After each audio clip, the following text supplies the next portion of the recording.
Hello everyone, I just wanted to reach out with this video to give you an update on a few topics that are of importance to our district right now. The first topic is our Test to Stay program, which is beginning on Monday, October 25th.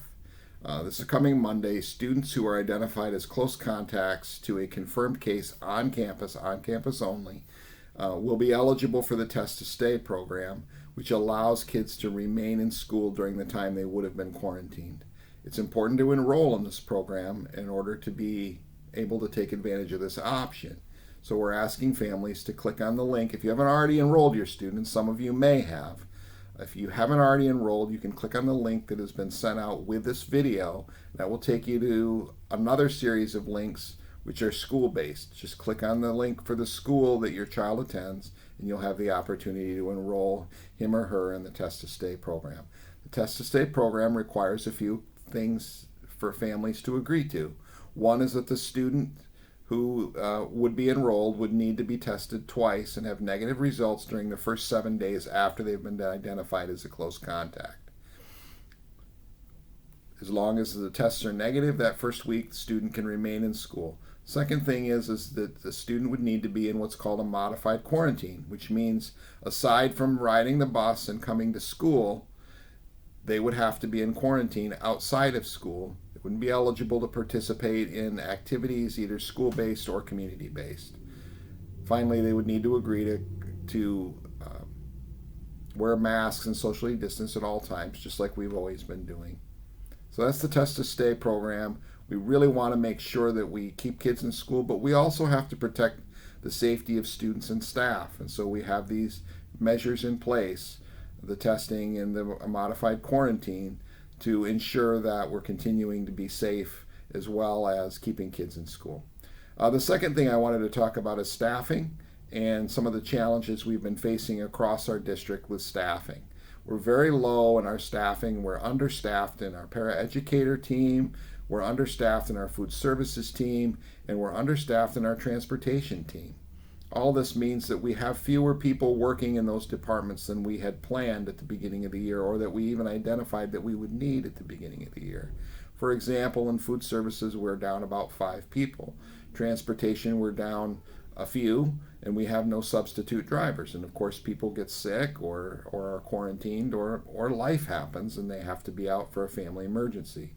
We don't really have any subs, so we've had challenges there. And in our paraeducator staff, we're also understaffed in our student supports and our playgrounds. So as a result, we've really had to make do with fewer people. This means that transportation routes have been combined and reduced this year. We know that's been a pain. We know that's been inconvenient changing those. But as our staffing issues have worsened during the course of this year, we've had to combine routes for greater efficiencies and increase the number of students on buses. We don't like that. We haven't wanted to do that, but we've, in spite of our best efforts trying to recruit drivers, we just have not been able to make inroads there. We've had to reduce choices at lunch during the food service program and at breakfast. We started the year being able to offer a number of options, but we've had to contract those because we haven't had enough people to actually produce the food. Secondly, we've had food shortages, which many of you have read about in the news or heard about in the news. Those are across the country. Those food supply lines have reduced the options we've been able to put together in our menus for kids. We haven't wanted to reduce our menu options, but we don't have any choice. We don't have the food or the staff to produce it right now. Finally, in our academic supports and playground, we've again had to really make do with fewer people and provide as many supports as we can for kids without having necessarily a full staff on hand to provide those supports we've enjoyed and the kids have enjoyed. Through all of this, our staff has been stellar. Our classified staff has worked so hard to provide supports, to provide lunches, and to provide transportation for kids every day. So everyone who is working in our district right now is doing more than they've ever been asked to do, and I so appreciate that. I also want to say that we've had fewer substitute teachers on hand, and so as a result, our certificated staff, our teachers, have been covering each others' classes when they're absent and giving up their planning time to do that. It's been a tremendous burden there as well. But teachers have done it. They've been heroic in their efforts to support kids and support their colleagues So again, while we don't want this situation to be what it is, our staff have been heroes in making sure that our schools continue to function and that we're able to keep kids here with us every day. I want to thank you as well, parents, for being partners and kids for being patient.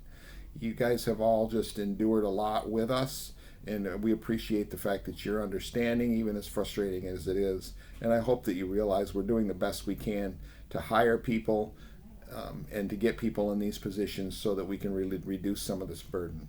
If in any of these jobs you are interested in applying, or you know anyone who's interested in applying, please, please, please encourage them to apply in Lakewood. We would love to have staff.